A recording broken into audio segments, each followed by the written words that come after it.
Frenkie De Jong to Manchester United again.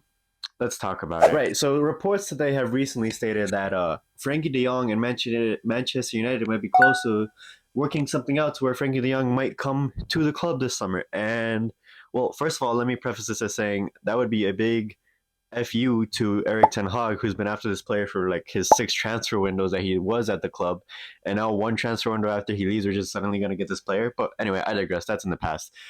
Would I take Frenkie De Jong at Manchester United? Well, I think there's two perspectives to look at this from, right? Let's look at it from Frankie's perspective, right? He's at Barcelona. He has a large contract. I mean, in terms of making a lot of money. He's at a team that's challenging for the Champions League, challenging for a title, and challenging for cups in their domestic, I guess, trophy system. They might very well win a treble this year. So what's the appetite for Frenkie de Jong to leave Barcelona for Manchester United?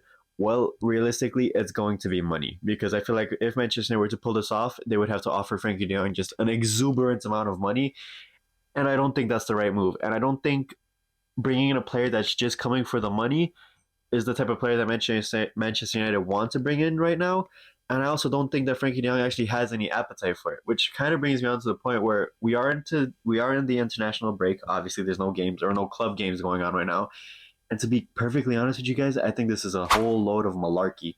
I think this is just reporters making up stories to basically try to get their story out, try to get a little bit of fame, try to get a little bit of traction. But nonetheless, we'll talk about it. And as from the point of view of Manchester United, I don't think Frenkie de Jong right now is what we need, because Frenkie de Jong is not a number 10. And we know that in Ruben Amorim's system this summer, we will need to buy one, I personally think 2 number 10s, but I at least 1 number 10, right? And Frenkie de Jong is not a number 10. He's not a dedicated CDM, so he won't play the dedicated pivot role as the CDM, like Manuel Ugarte might play it. And he's not going to replace Bruno as the ball carrier, ball progressor.